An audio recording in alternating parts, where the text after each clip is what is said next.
9 years ago. Papa? Could you take me to the grocery store, please? Why do you want to go there, Natsuki? We just went last week. I know, but there's a new volume of Magical Neko-chan out today, and I want to know what happens next. I'm not going all the way out to the store for that. We spend too much money on those stupid things anyway. They're not stupid! Yes, they are. You should be reading real books that enhance your mind. Instead of why wasting your time with poorly written picture garbage. Forget about it. You're mean. What? Mom didn't think they were stupid. Just take me. How dare you? I want Mama back! She wasn't mean like you! Stop it! I miss Mama! I said stop it! Why did she have to go away? Mama! Mama! Shut up, you old brat! Oh, Papa! After everything I do for you! Papa! Let me go! You have the audacity to speak to me like that? Please, please, let me go. Natsuki. Please, please. Natsuki, I'm sorry. I just...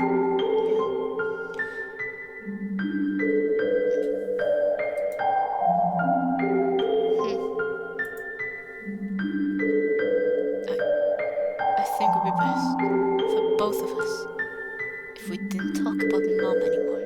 Oh, okay, Papa. Okay. I'll go make dinner. Alright, Monica, all the festival stuff has been taken down. The room should be ready for class tomorrow. Good job, Natsuki. I'm heading over to the counselor's office to see if I can catch Ben and Yuri. Make sure you lock up the room after you leave. Wait, hold up! The where? Would you mind cluing me in on what's been going on? First, so you and Ben don't show up. Then Ben finally gets here, and you two get all huggy.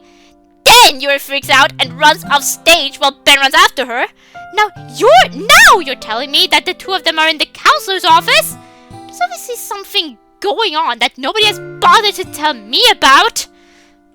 Well, look, I had a lot of plans for the day outside of our own club stuff. The Anime Club had a discussion about how certain series are different from the manga they are based on. I thought Ben would really enjoy that. But in the end, he didn't even show up, even stop by to eat one of my cupcakes. Why don't you come with me, Natsuki? I think Ben and you should have a talk. Whatever. Let's go. Yuri and the counselor have been talking for some time now. Phone is lost track of how long. They're starting to discuss some pretty personal things, so I figured that I should probably take my leave. Maybe tomorrow I'll talk to Yuri some more to see how she's doing. Exit the office and head into the hallway. Amanda's still throbbing from the glass shards embedded in it, as well as from Yuri's impromptu first aid. I put my hands in my pockets and hang my head wearily. What a day this has been. I look up and see Monica and Natsuki approaching me. Monica looks serious and businesslike. Natsuki looks annoyed. Hey man, how is everything? Well, my best friend is in a coma, and another friend is currently having a discussion with a mental health professional about how she cuts her arms open. I can't say everything is great. About as well as can be expected. I glanced over at Natsuki. Well, I said she looked annoyed a moment ago. Up close, I don't think that's the case. She looks more disappointed. Alright, I'm going to go inside and check on Yuri. Monica places a reassuring hand on my shoulder as she opens the door and steps inside. It's just me and Natsuki in the hallway now. Her arms are crossed and she's looking at me like I'm supposed to say something. Finally, she breaks the silence. Well, you two are pretty chummy. I don't really know how to respond to that. I've been pretty busy today with everyone. I mean, you spent like all day with Yuri. Who couldn't even be bothered to show up, by the way. Then you ran off after Yuri and spent the rest of the day comforting her, I suppose. I've expected you to come back holding her hand. No one can blame her. It'd be a perfect opportunity to. Natsuki, how can I be strong? Like you? My question seems to stun her. Huh? I don't know what you're going through, but you still come here every day and face whatever this place throws at you. All you ask in return is some time to yourself and a space in the literature club you can call your own. You've got this world shut your mouth attitude. You are the strongest person I know. I wish I were strong like you. Natsuki stance softens. The defensive look passes from her face, and a genuine concern appears in its stead. When she speaks, her voice is soft and tender. And what happened to you today? I stand silently for a moment, unsure of where to begin with the parade of trials this day has thrown at me. In the end, I sheepishly remove my hand from my pocket. It's the hand that Yuri healed and wrapped in a piece of her torn skirt. The makeshift bandage hangs loosely. A few spots of blood are visible through the fabric. Natsuki gasps as she carefully takes my hand to inspect it. But you're bleeding? How? Are you okay? Do you need to sit down? Do you need anything? She seems almost sick with worry. I know I shouldn't, but I smile a little in spite of myself. Why, Natsuki? If I didn't know any better, I'd almost say you cared about me. My attempt at humor stops Natsuki cold for a moment. Her face quickly changes from shocked to angry, then thoughtful, and finally bashful. Of course I care about you, dummy. Natsuki's uncertain reaction caused me to laugh. What's so funny? Jerk! She raised her arm to shove me back slightly. Instead, I turned my body to avoid her shove. Her momentum actually starts to carry her past me, but I hold out my arm to catch her. With my arm around her waist, and I'm holding her in a loose hug. Thank you, Natsuki. Her response is slow and confused. For what? Just for being you when I needed you. I moved to let go of her, but she quickly puts her other arm around me and hugs me a little tighter. You're welcome. We stand there like that for a little while. And suddenly... Well, well. Isn't that sweet? Yo! This voice startles me, breaking my hug with Natsuki. It's that guy from the poetry reading. Hey, you shrimp, what's buzzin'? Looks like you got yourself a naked buddy there. Natsuki glances in my direction, then quickly breaks off our hug the rest of the way. Face is bright red. I'm not certain if from anger or embarrassment. Don't you have a bridge to crawl back under? Heh, sharp as ever. You know, I would have been real offended by that remark. And your little quip in your club room earlier. But seeing you with your little lover boy here puts me in a good spirit. So I think I'm just gonna let everything today slide. Natsuki looks confused. Admittedly, I'm a bit confused myself. I don't trust the tone of his voice. In fact, I'm in such good spirits that I think I'm gonna go out and get me dessert. You know, like a parfait or something. Natsuki stands up a bit at that remark. I don't know what he meant by that, but his tone was unmistakably sinister. See you around, shrimp. Ugh, that guy. What's his deal anyway? I think it was dropped on his head when he was a kid. Repeatedly. Anyway, forget that guy. It's getting late. We should head on out. Right. Would you like me to walk you home? Oh! Natsuki seems to ponder that question a bit more than I expected her to. Perhaps part of the way would be fine. Alright then. I guess she still knows about her dad seeing her with a guy. That's fine. I'd really like someone to walk home with, even if it's just part of the way. I managed to get Natsuki talking about the festival, and she seems to have forgotten to ask about what all happened to me. I'm fine with that. Listening to her go on about all the happenings today helps put me at ease. It's almost like Natsuki chases all my bad feelings away. I wonder, had the events of today gone differently? And so, the captain of the Kendo Club was totally hitting on Monica. Then his girlfriend stormed in and started yelling at him. He's all, I'm only checking this club out because of my love for literature. Then she's like, you've never read a book in your life! And she dragged him out by his ear. Oh, I wish I'd gotten the video. Sounds like you had a lot of fun today. Yeah, well, it could have been more fun if someone had been there instead of hanging out with Sayori all day. Seriously, I'm kind of pissed she ditched us on the day we needed her the most. I bet she came up with some lame excuse just so she could sleep in and be lazy. I swear. I know you two are friends and all, but she can be so flighty. What story did she tell you to get you to stay with her? Natsuki, she didn't tell me a story or give an excuse. We turned the final corner that leads to the front of the school. Hey, you sound really serious. Something happened to Sayori, didn't it? Yeah. Is she okay? Well, before I can explain what happened, I am cut off by the sounds of a crowd that has gathered at the front door of the school. Huh? That's odd. The festival's over. Everybody should have left by now. We moved through the crowd of people to see what the commotion is. Hey, move it! Let me through! Someone tell me what's going on. Natsuki's face freezes with horror when she realizes what the group of people is gathered around.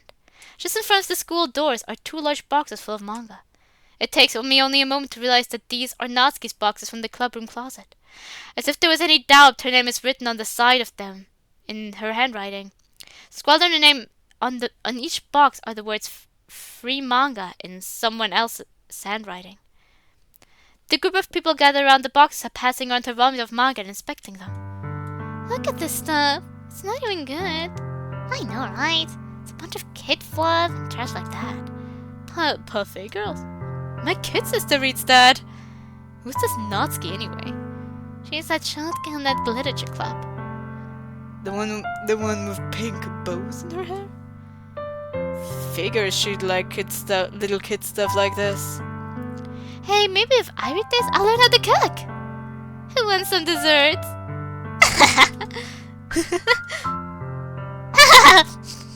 That's taking a few timid steps back. I forgot to lock the club room. She looks like she could start hyperventilating. I think it would be best if we went somewhere else. Perhaps we could regroup and decide what to do. Natsuki, let's go. Why don't you go around the corner? I'll see what I can do here. Natsuki suddenly grips my hand tightly. She's breathing heavily. Her eyes are transfixed on the scene before her. Don't leave me. Don't leave me alone. I need to get away from here. I tried to lead Natsuki back the way we came, and suddenly... Put them back! Monika's voice booms through the front hallway, silencing any and all chatter. She's standing across from us at the entrance to the opposite hallway that connected to the main entrance area. She's all business, with a fierce look on her face. For a moment, the entranceway is completely silent. Monika? These were just here and... Did I stutter? I said to put them back! Don't make me repeat myself! Yes, ma'am! The crowd quickly complies. All of the manga that had been taken are passed back to the boxes. The students at the center of the crowd seem especially worried about angering Monika further. All of them! In order! And don't you dare crease the pages! Finally, all the volumes are returned, and in the correct order. Monika inspects the boxes and is giving a stern lecture to the gathered crowd about respect for their peers. Every single student seems terrified of her. I've been spending so much time with Monika in Literature Club lately that I've forgotten how intimidating she can be. After their verbal berating, followed by a round of apologies, the gathered students quickly disperse until only Natsuki, Monika, and myself remain. Wow. No wonder Monika's in charge, eh, Natsuki?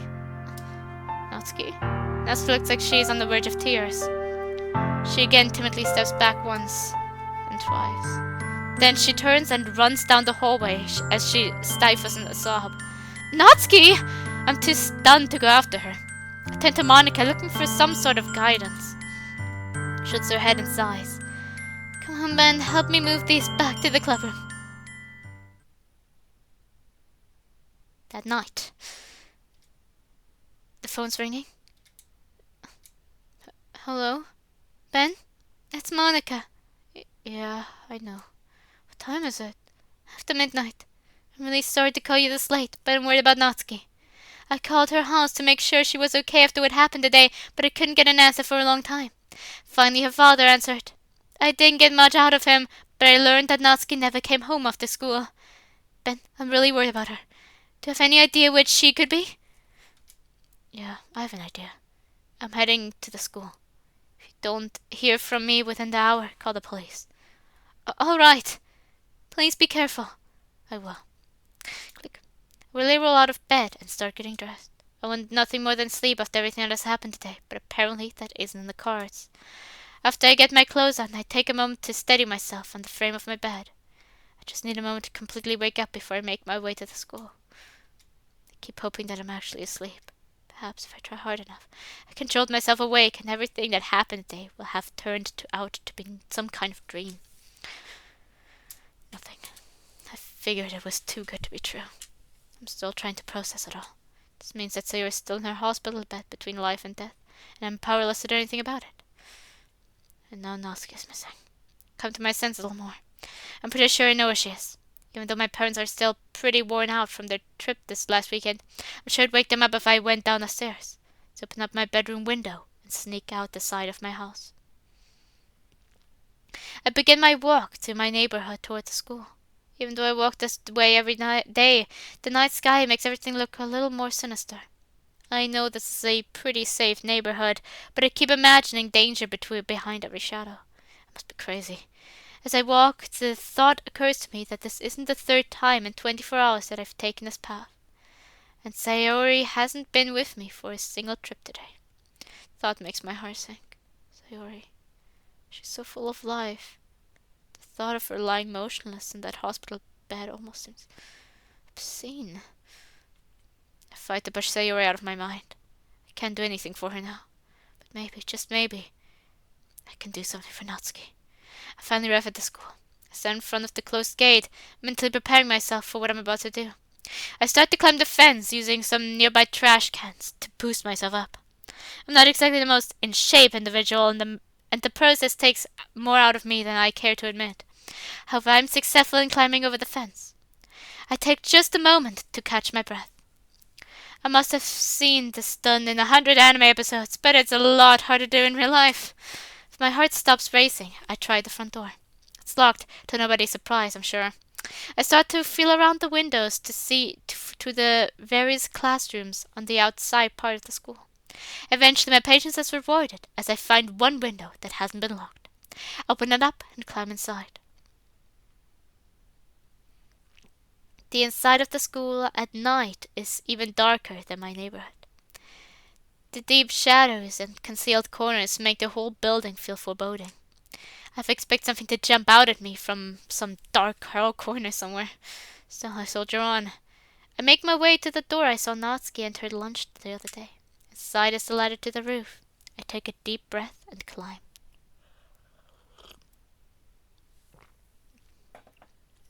Soon I will know if my hunch was correct or not. Oh, didn't take it. Natsuki told me the roof was the one place other than the literature club that she felt comfortable, so I decided that's as good a place to try as any to look for her. Honestly, I would have maybe thought maybe even the beach. As I emerge from the top of the ladder onto the roof, I see my hunch was correct. There's Natsuki still in a school uniform, standing on the ledge. She's in front of one of the broken down sections of this fence. There's nothing between her and the several-story drop but open air. Natsuki! I call out before I stop to think. Turns her head around to look at me. Her expression is sad and wistful. Go away, Ben. Natsuki, please. I would just want to talk. She looked at me for a moment, then turns her head away to look out over the horizon. Goodbye, Ben. I am so sick of people saying that to me. I dare to take a few steps closer to her. I'm not going anywhere, Natsuki. You might as well tell me what's on your mind. Natsuki glances at me out of the corner of her eye for a moment, looking almost annoyed. Then she turns her gaze down at the pavement below. The top of the school is at least 30 feet down. What do you think they'd say tomorrow? If I jumped? Natsuki, please. If I jumped from here, I'd land right in front of the main door. Everyone would see me tomorrow. I'd probably be all mangled and broken. My neck would probably be bent at an angle, don't you think? I bet they wouldn't call me cute then. Natsuki, you're scaring me. Or maybe they would. Maybe that's what the headline tomorrow should be. Cute girl jumps off school. Ugh, I'd be cute girl forever. Natsuki, please, you don't need to do this. This was my one safe place! The one place I was free to be me! Now it's gone! Gone. place for me to hide. I'm not like the rest of you. I don't get to go home and relax. I don't get to laze around in front of the TV to watch anime. I don't get to sleep until I damn well please. I don't have parents that encourage me, or arms to hold me. I have to make all those things on my own. It's not fair. What happened to you? Again, Natsuki turns to look at me. She seems confused, like she doesn't understand why I would care. It's your father, isn't it? You seem afraid of him. Natsuki, is he abusing you? She looks at me with a blank expression on her face. I suspect she is pondering the question. Abuse? You mean, like, is he beating me every day? He's hurt me twice. He hit me just the other day. That was the second time. The first time was... But you're asking if this is a regular thing? No, sometimes almost wish it were. Then I could hate him. I could be angry at him. But no, there's just... nothing. Natsuki crosses her arms as a slight breeze blows past us. The wind blows her hair back as she closes her eyes. I can know she's mentally reliving some past events. Papa, he was a good man once. He was warm and kind. Everything a little girl could ask for in a dad. But with Mama died, it's almost like a piece of him died with her. He loved her so much. He couldn't bear to be without her. I don't think he knew how to handle life without her. So he just retreated. I tried to talk to him about my mom, but he wouldn't have any of it. One day I got upset and I yelled at him. He screamed at me and grabbed me by my arms. Naz grabs her forearms. It was the first time you hurt me. I think he knew. After that, we never talked about Mom again. Things were okay for a while. Eventually, he started deteriorating. Started forgetting things. Couldn't concentrate at work, or they let him. So they let him go. It got to the point that he couldn't even make his own food. So I had to take care of him. I had to take over the household chores. The bills, the meals. I had to find work for him. Natsuki looks away from me again. She starts to chuckle a little. You know what's the worst part is? She turns to me again. Her eyes have started to water slightly, as if she is fighting back tears. He doesn't thank me. He doesn't even recognize me. He started calling me by my mom's name. Everyone always said I looked like my mom. Lips curl upward in a twisted smile. Lucky me, huh? Natsuki.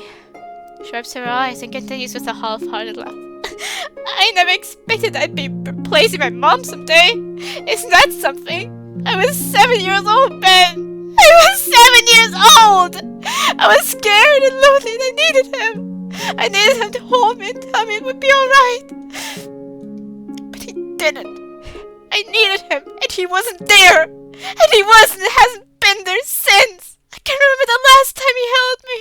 I can't remember the last time he said he loved me. His eyes. My father's eyes. I don't remember what they look like. It's been so long since he's even looked at me. It's like I don't matter at all. I can tell by her breathing that she is trying not to cry. I am crying. I'm still absorbing everything she's just told me. I'm sorry, Natsuki. I'm sorry life has been so cruel to you. But this isn't how you should handle it. Please, come down here.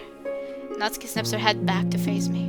Don't tell me how I should react! I'm taken aback by her sudden outburst. Seems to notice and tempers her emotions just a little. What do you know? How could you possibly understand what I'm feeling? What do you know about heartache and loss? I've been trying to keep my head throughout this ordeal, but that statement is just a little bit more than I can take right now. What do I know about loss? I guess I can't tell you about loss just yet, because I don't know if I've lost someone at the moment. Natsuki's angry look changes to confusion. Huh? What do you think I was today during the festival? Playing hooky with Sayori? Sayori hanged herself today! What? She hanged herself and I had to get her down! She was still alive then. But I don't know if she is now. She's unconscious and the doctor doesn't know when or if she'll wake up. Sayori, I don't know how to feel. I can mourn her because she isn't dead, and I can't celebrate her because she isn't there. And I found myself wishing to just be alive or dead so I can figure out how I'm supposed to feel. And I hate myself for thinking that! Now it's Natsuki's turn to be surprised at my an outburst. So when you tell me how conflicted you are by your feelings about your father, yeah, I know what that feels like. And I'll tell you another thing. May have watched someone I love die today.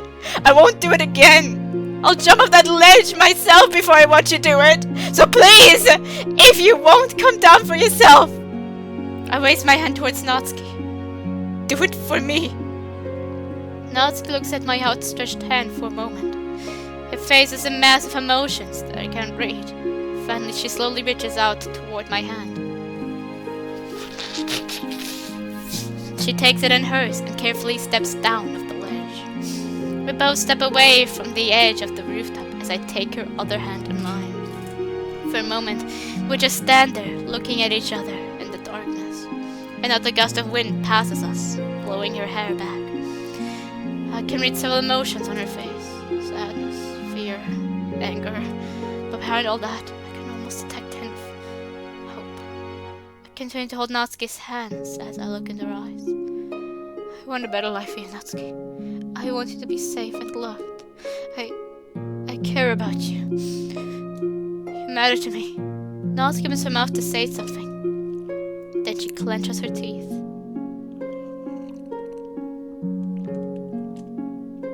She begins rapidly breathing as she shuts her eyes tightly. Finally, she opens her mouth again. But instead of words or a scream, there's only a moment of silence, followed by a loud wail. Tears begin to stream from her eyes as she moves closer to me. She balls her hands up into fists as she buries her face in my chest. Her wail has turned into a series of gasps and sobs, occasionally punctuating by her pounding her fist on my chest. Whereas this is years and years of pent-up anger and sadness. The mourning of a 7-year-old girl who could never say goodbye to her mother. And the anguish of a young woman who has lost her father. Put my arms around her as she continues to pour out years of resentment and neglect. I don't know how long we've been here like this, and I don't care. The world can wait while I hold her. After Natsuki had finished, we left the rooftop and exited the school. We stayed at Monika's house that night. The next day, Monika and I accompanied her to the police station. There she requested to be taken into protective custody and filed for a separation order from her father. The police officer took her away from Monika and I. We waited for a little while until we were sure Natsuki was being taken care of. Then we left for school. Amazing they can just do that. I don't know. I never had something like that exactly.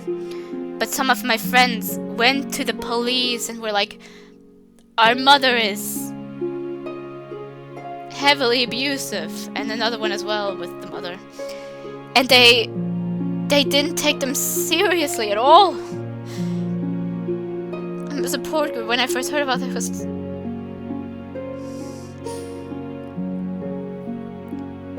they had visible bruises, and the police and nobody there cared.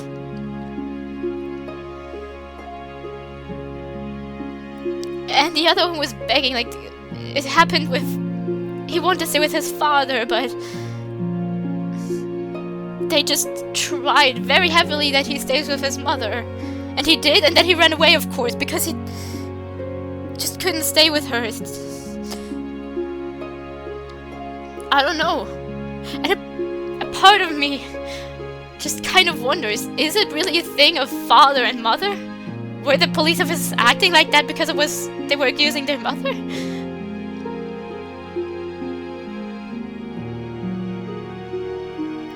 I really just sometimes wonder that. But on the other hand, I've also heard stories of it happening with fathers, so like authority not taking it seriously with fathers or do something like that. Or uncles or stuff. And So I guess it's not that.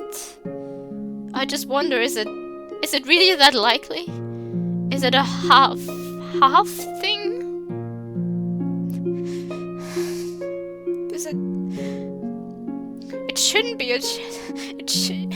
I'm sorry, it's just when I hear stories like this and it ends so simply with authority taking them seriously so easily, I wonder, is that realistic? Do people do that? Were my friends just so unlucky? Was life even more unfair to them than it already had to be?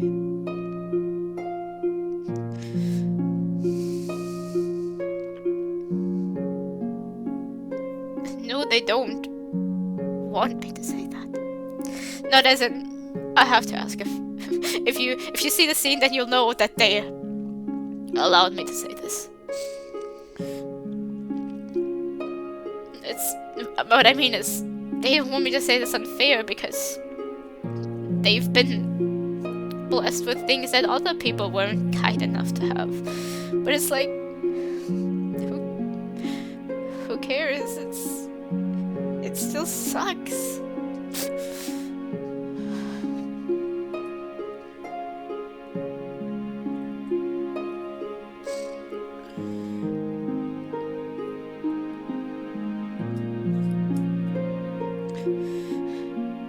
No one should have to go through that already, and then authorities don't take you seriously. What is this?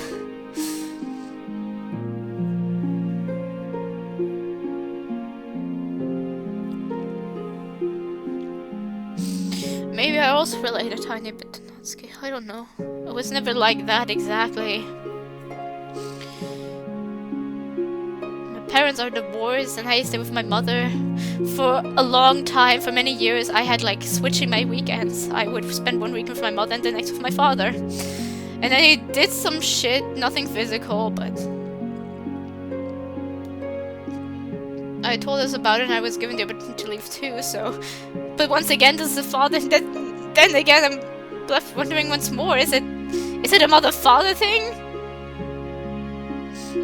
It shouldn't be that. There are, in almost no situation, no matter if it's familial, relatives, or just random strangers, should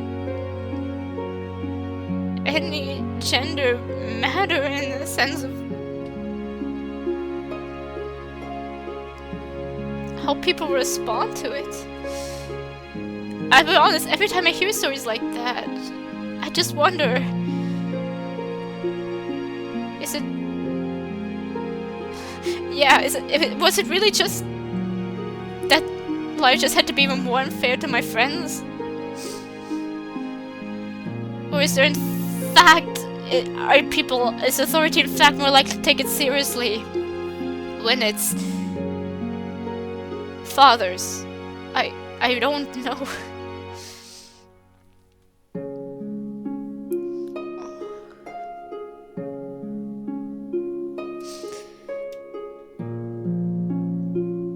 The day passes by slowly. My thoughts wandered between Sayori, Natsuki, and Yuri all day. Hoped and prayed they would all be safe from their demons. Finally, the school day ended, and I met up with Monica in the club room. Since Yuri didn't show up for the meeting, we both agreed to go to the police station to check on Natsuki. We checked in and sat on a bench as we waited for an officer to come talk to us. Until... You two are Natsuki's friends, correct? Yes, sir. We'd like to know if she's okay. She's been taken to protective custody. I can't disclose her location, but I can assure you that she is being taken care of.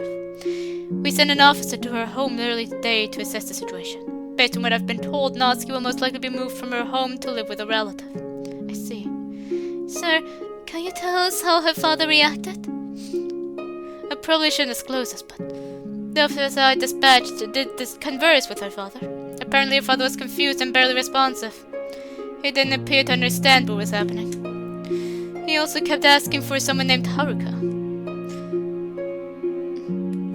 Someone in that condition isn't a fit guardian for a minor.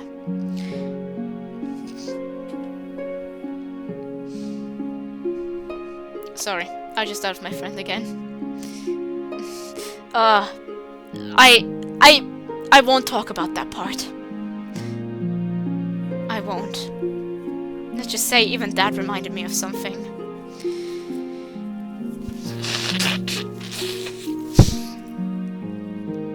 But I know the feelings there are even more complex. We will study the situation more, but he may need to be provided with special care or moved to an assisted living facility. That's all I can tell you. Thank you, officer. Is there a chance we could see Natsuki soon? I'm afraid I can't answer that, son. But I'm sure if she's able, she'll find you before she leaves. Alright. Policeman exits the room, leaving Monica and I by ourselves. And once again, I'm physically and emotionally drained. I want to sit down for a moment. Before I can, Monica suddenly leans her head on my shoulder. I glance over to see that she is covering her eyes with her hand. What little I can see of her face tells me that she is fighting tears. I put my arm around her. For now, all we can do is stand together, thinking of our friends, as we offer each other a small amount of comfort. A week has passed since the fateful day of the festival.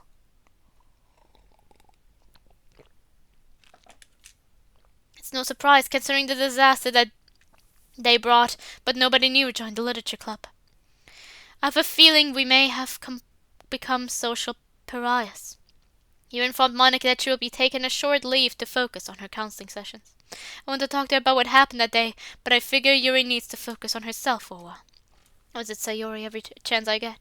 She is still stable, but unresponsive. Every time I visit, I hope to see her smiling face again. But so far, hope is all I have.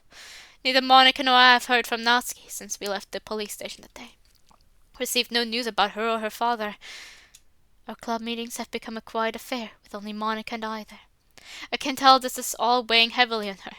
Her beloved club has all but fallen apart. She put on a brave face for me, though. The one upside to all this is that Monica and I have been able to spend a lot of time together. She's actively encouraging me to read some Western literature. I'm not entirely enthusiastic, but it seems to lift her spirits. I'm supposed to discuss the latest chapter of Huckleberry Finn with her at the club meeting today. It isn't my favorite book ever, but Monica seems to love it, and her enthusiasm is somewhat infectious. Plus, I love seeing her smile. The final bell of the day rings, and I make my way to the club room. As I enter, I'm surprised to see that Monica isn't alone. Natsuki's here as well. I almost call out to her name, but I quickly noticed that she and Monica seem to be having an important conversation. So, be sure to give that letter to Yuri, okay? I will. Natsuki, no matter what happens, just remember that you are always welcome here. Thanks, Monica. The two of them share a hug. Afterward, Natsuki wipes her eyes and walks toward the door where I am. She doesn't notice me until she is almost ready to walk out the door. Oh! Ben! I didn't... She seems embarrassed. Hey, Natsuki! I'm glad to see you. She is still a bit flustered from a moment ago. There's an awkward moment of silence between the two of us. I have so many questions to ask her, but I don't know how much I should pry. I decided to keep it simple. So, how have things been? Natsuki glances back at Monica, who is shuffling some papers at her desk. Would you mind, walking with me for a moment? Oh, sure. Natsuki and I head out into the hallway. She has her arms folded and seems a little bit agitated. I suppose you're wondering about what's happening with me. I nod. Well, everything seems to have happened so fast. I guess I just saw Papa. A doctor came and spoke with me a few days ago. He said the amount of stress on Papa's body has really affected his health. He has the body of someone 15 years older than he is. And Natsuki puts her hand over her mouth as she starts to get choked up. I take a step toward her to reassure her, but she holds her hand up toward me. Seems that she needs to say this out loud to make it real. Papa is an early form of dementia. His memory is almost completely gone. The doctor said the only clear memory he still has is of the person he loved the most. Again, Natsuki puts her hand to her mouth. She's breathing hard, fighting back the wave of emotion that is washing over her. How are you? I don't know. I don't know if I can process all of this right now. A few moments have passed as Natsuki regains her composure. Anyway, that's that. So, as for I'm here, I came back to pick up my manga. Also, I came back for this. She pulls the Pafago's bookmark out of her pocket. Hey, I'm glad you still have that. Yeah, well, it helps me find my place. Also, I came to say goodbye to everyone. Huh? I'll be living with my aunt a couple of towns over. I don't know if I'll be going to school over there, or if I'll finish the year with online courses. Either way, I won't be here anymore. She quickly looks away. What kind of person is your aunt? Well, she's actually my mom's sister. I think I met her once or twice when Mom was alive, but I haven't seen or heard from her since then. She's eager to take me in. She's kind of a free spirit, but she seems really nice. And best of all, she likes manga! Apparently, she owns a bookstore and has a large collection that puts mine to shame. Wow! I'm glad to hear that, Natsuki. Sounds like this will be a good move for you. Yeah, well, she was excited talking about her aunt, but now Natsuki's somber again. I'm glad to be living with her, but that means I'll be leaving you. All of you, that is. I'm happy for you, Natsuki, but I miss you as well. Anyway, I left some notes with Monica. There's some for Yuri and one for Sayori when she wakes up, and there's one for you also. But since you're here, I'll just tell you that it has my new address. I'd like for you to write me. Absolutely. It'll be easy to keep in touch with text and email. No. I mean, yes, send me text and stuff, but I'd like some handwritten letters from you as well. I'd like to know that your hand wrote the words on the paper. She's embarrassed to tell me this since she looks away, blushing. However, I am deeply touched by her words. Yes, Natsuki. I'll write you every week. I promise. Natsuki glances back in my direction. You won't forget. The tone of her voice tells me that this question is a bit deeper than forgetting to write. I look her straight in the eyes. Never. Natsuki holds my gaze for just a moment. Then she suddenly grabs me by my jacket and pulls me down to her level. She quickly presses her lips against mine. Before I can even process what is happening, she breaks away. She's blushing bright red as she turns and runs off in the opposite direction. She runs, I can barely hear her say one word. Dummy. She continues to run as she turns a corner and disappears from my sight. I'm dumbfounded, put my hand up to my lips as I try to make sense of what just happened. Wow. Alright, everything is packed and we are headed out to your aunt's house. Okay. Before we go, could we drive by my dad's house one last time? I'm not really supposed to take you near that area. I know, but since this is an unmarked car, could we just drive by the house slowly? Alright, but I'm not stopping. That's fine. Alright, we're driving by now. I can see your father in the window. It would be best if he didn't see you. 12 years ago. Papa! Papa! What is it, Natsuki? You know you aren't supposed to come into my study. I know, Papa, but I want to show you my hair! Oh! You've put your hair up in pigtails! You're so cute, Natsuki!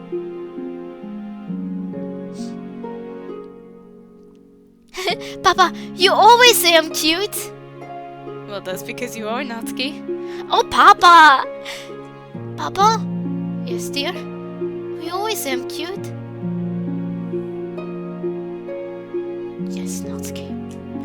I always say you're cute. I'll always be there for you when you need me. Okay! I love you, Papa! I love you too, my darling Natsuki. He didn't see you, did he? No, he doesn't see me. Not anymore.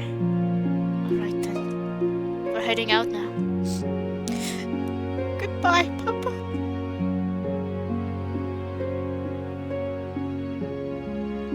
Then you know you can go your whole life collecting days, and none will outweigh the one you wish you had back.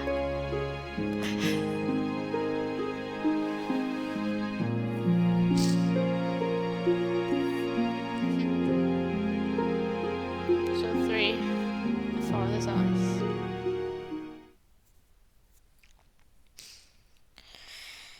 episode has ended. I'm sipping the rest of my tea real quick.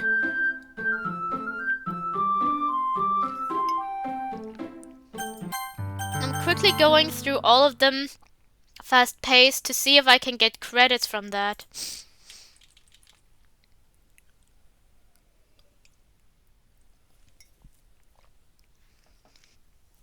And in the meantime, I collect my thoughts. I'm wondering if I...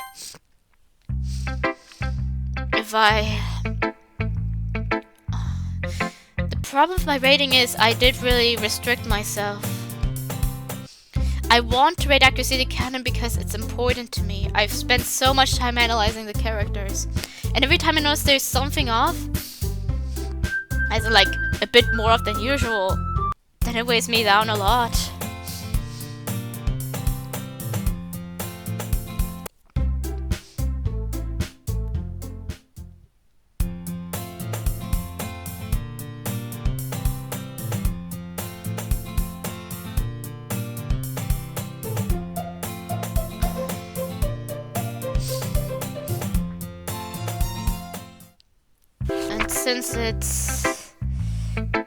Since there's this like way that I'm...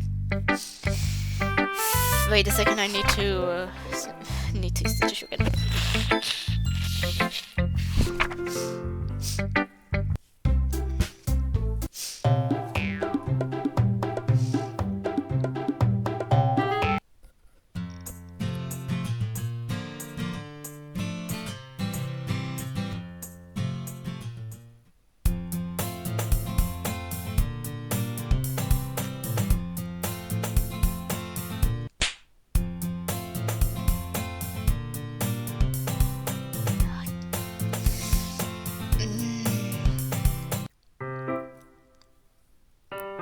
Since it's just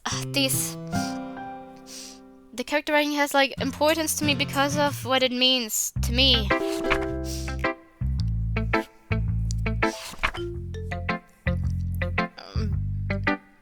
at the same time, I don't want to be too rough on everything either.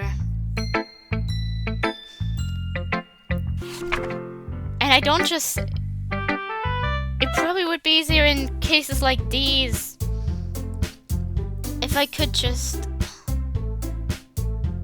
But even then, I don't know how I feel about it.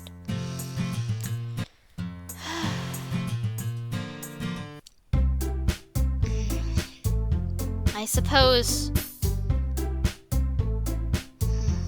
I'm thinking. In total, it's weighing between 9 and 9.5 for me. I won't get the honorary 10 out of 10 from me. Even if it is a 9.5. Because in this case there are things about the story that have taken a problem with me.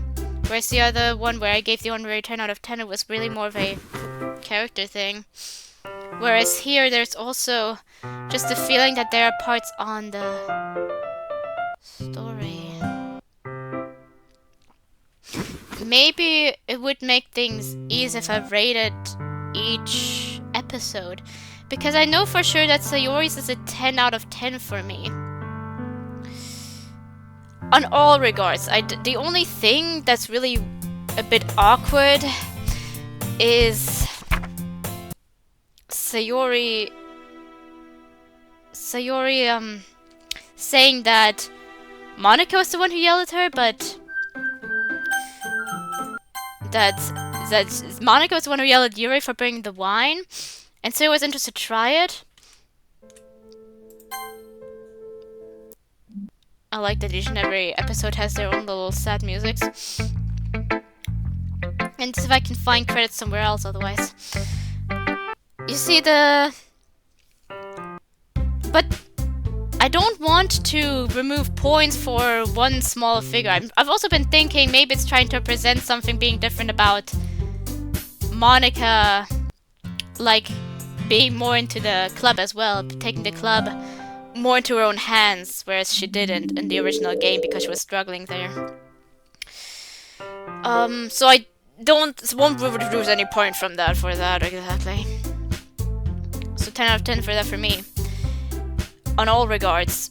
Yuri! Here is where it becomes difficult.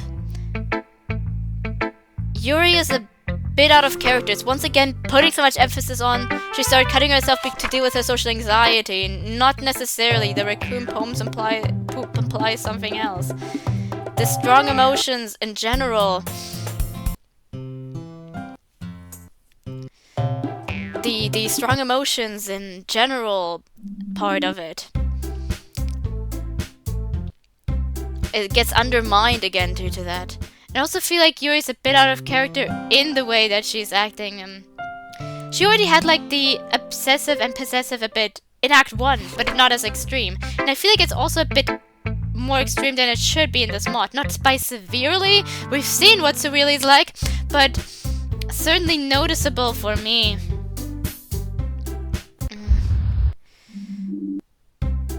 So there's that. And there's story points. For one, because of something very personal, Yuri is not harming herself. It's not an immediate risk of killing herself. She also takes she has this little first aid kit specifically to aid herself. The message that she needs to remove her knife collection, just move on from it. No, you are. It just bothers me on a personal level.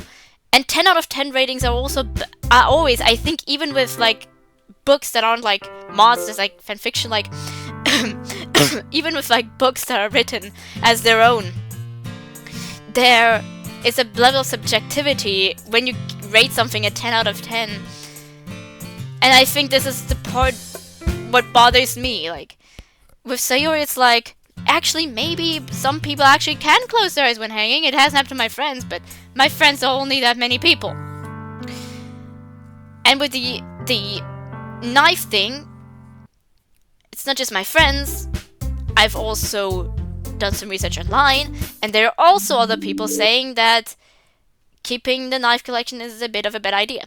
However, Yuri's story is not only a problem due to that, but also we just saw that scene where she talked about us. You know, she can lean on us, and you can lean on her. We can lean on her or something. And then she just disappears for 2 months, and we get to hear what happens in a fast-paced beating. I like the ending, kind of, that's like she gave us a piece of her since she's not really ready to face us again. I'm giving the mod the benefit of the doubt, but it's not saying that people are mentally ill, need to completely cut themselves off from other people. I really don't think that was the intent there. More rather that she needs her time to work out her feelings before she feels comfortable with this. Let's see. Is there any type of credits here? Doesn't seem like it. The mod is linked in the description so that you can at least find the people who... The person who made this mod. I just kind of wanted to see what music this was because I really enjoyed the little OSTs that every one of them had. I'm also going to go through that again in the background. And you know, not Monica, but due to that, the pacing at the end was off. Like, you can lean on me. Anyway, I'm gone now for 2 months. Bye. Like, that's not a very effective thing.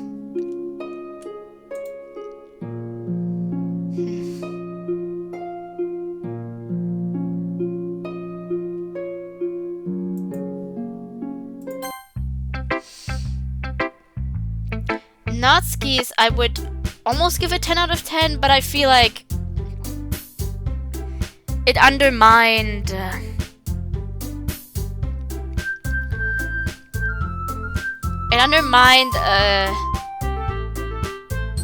Natsuki's father, kind of.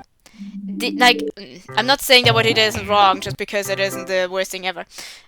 Although hitting your is good, bad enough. But, I mean, the controlling behavior. We can see in Act 1, there is severely controlling behavior there. And in the meantime, they added something which is the shortness of money, which appears to not be too much of a problem in Act 1.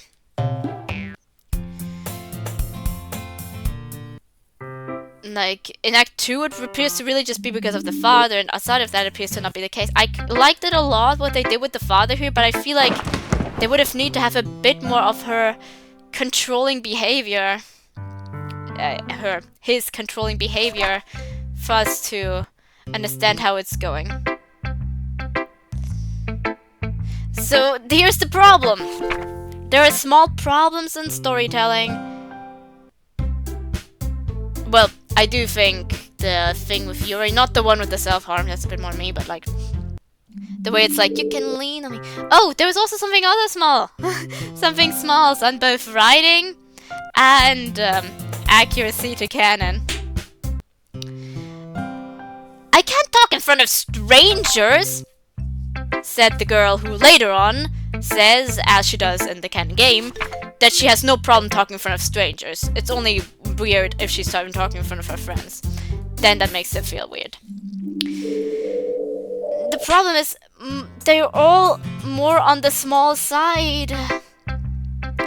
But I noticed how it impacts my enjoyment. Like Yuri's especially, I don't think I'll ever be able to fully play through Yuri's. I loved Yuri in her episode, but then the ending, I don't think I'd be able to play that last bit of it and think, oh yay, I don't know what that was, and think I'd be able to think, oh, I don't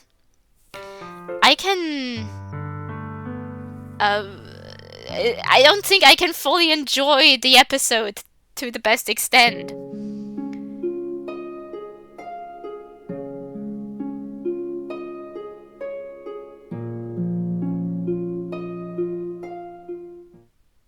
Sayori and Natsuki, I can still enjoy the episodes there.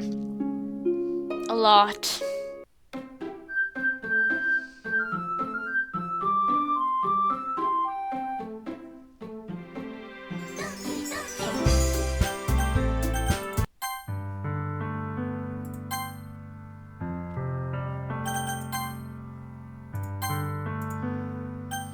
I want to have each OST in the background.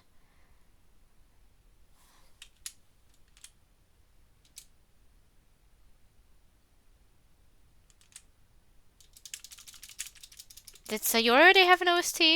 No, she got her little other thing. So, yeah, I know. I've been using the skip button.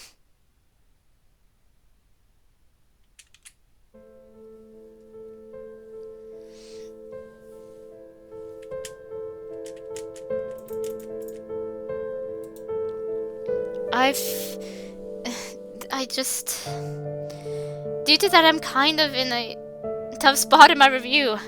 I already said everything. My problem is just really giving the scoring. It's between 9 and 9.5. The problem with 9.5 is I either have to ignore, but I really loved, especially Natsuki's story now. But Yuri is this entire episode that I can't really play without thinking later on, oh, that's shit.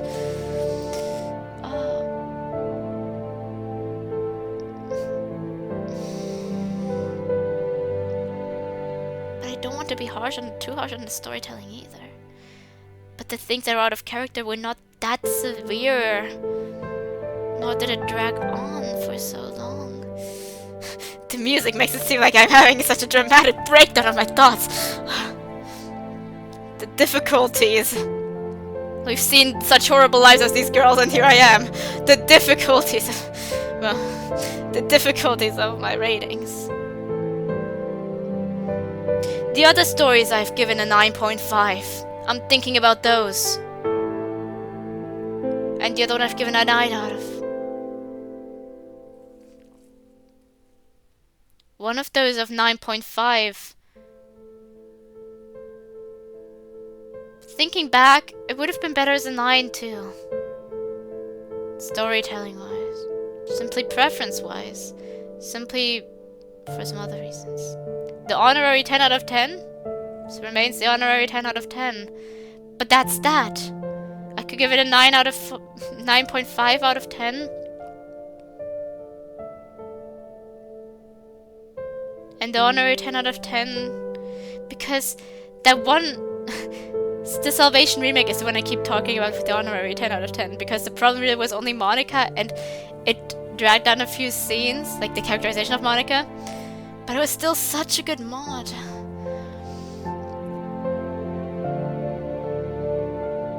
It spoke about things that were important to me.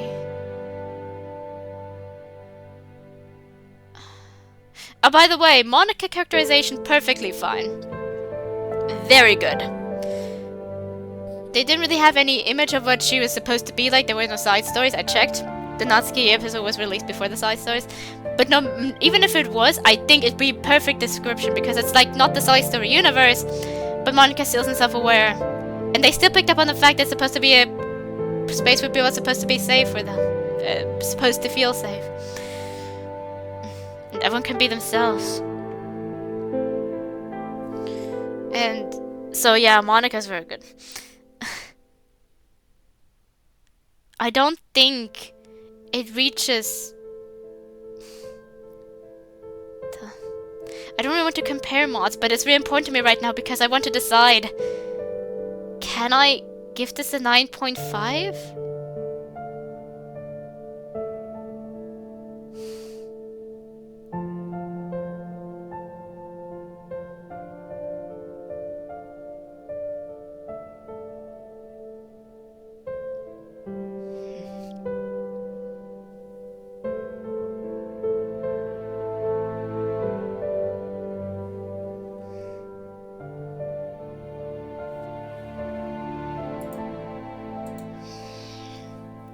Sigh indeed. I think this is one of the most troublesome times I've had deciding. Because the Salvation Ringu was like, okay, Monica's out of character throughout the first part of the mod entirely. And there are a few snippets later on too. Like, not that she's completely out of character entirely, but like, for the first part entirely, the entire first part, she's pretty out of character. It's not the case here either. So I just, and it narrowed a bit of my enjoyment of some of the scenes. So due to that I couldn't give it full score. I still loved it a lot.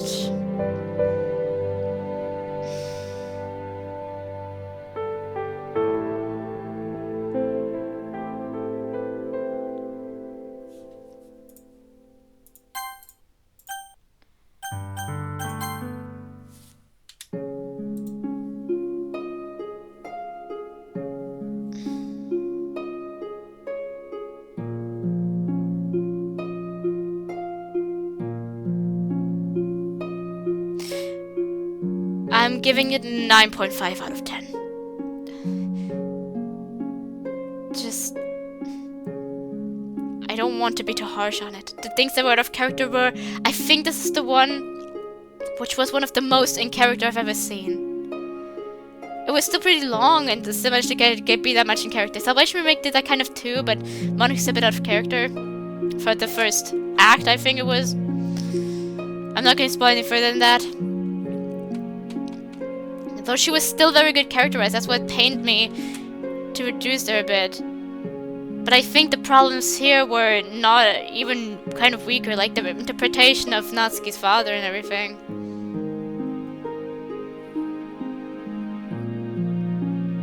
It's just an interpretation. It was a bit lacking in the controlling, but everything else was also very weak. And the writing,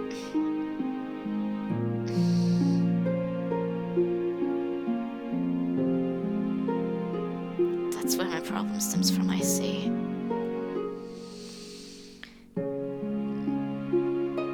That's where I don't want to give a 9.5. Factors together, I'm perfectly fine, but when I think about the writing and giving it a 9.5...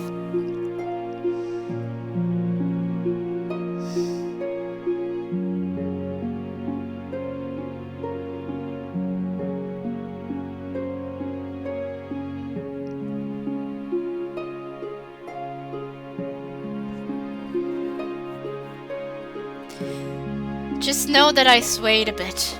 I'm giving it the 9.5 anyway. Like the episode 2 with that, no, like with the, that it was like you can lean on me and then she just disappeared. Those could just be problems of someone who, like, especially since they want to probably keep it around the same length. It was all around the same length, the episodes. So I probably had kind of a problem with that perhaps as well. I once again don't want to rate a mod a fanfiction basically, like how I would rate other books. So I don't want to be harsh on that.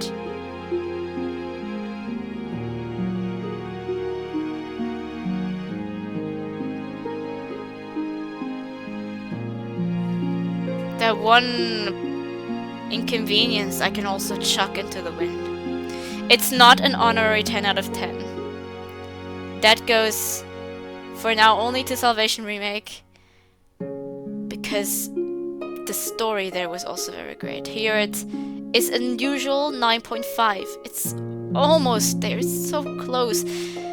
But I just especially can't give it if there's an entire episode where I'm like, if I'd get to the ending properly and read through it again, I would just be taking out the situation entirely. It's a normal 9.5, and 9.5 is very, very good. It's great. It's a great mod. Just some personal problems. A few more minor things in the characterization. And a few problems in the writing.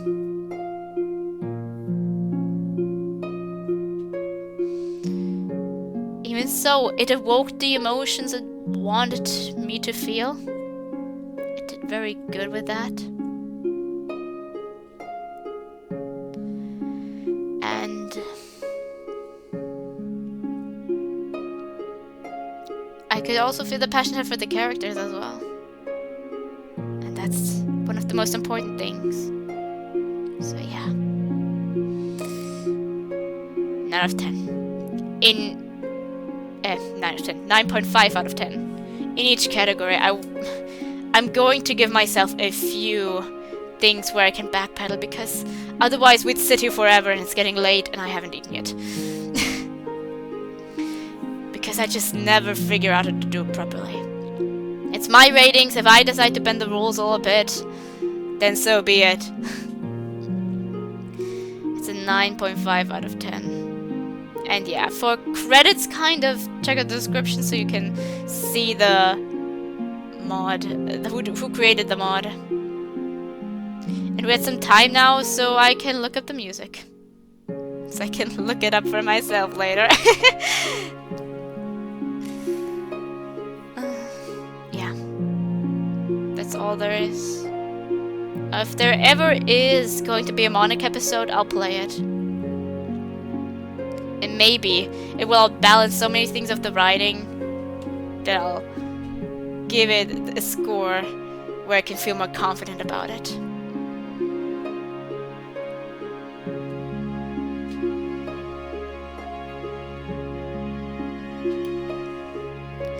So, now, good night and good night and sweet dreams. Yeah, I'm about to go to bed. If you are going to good night and sweet dreams, if you're going to sleep, good night and sweet dreams. Have a nice day, morning, evening, afternoon, whatever have you. Stay safe. I'm sure every one of you deserves it.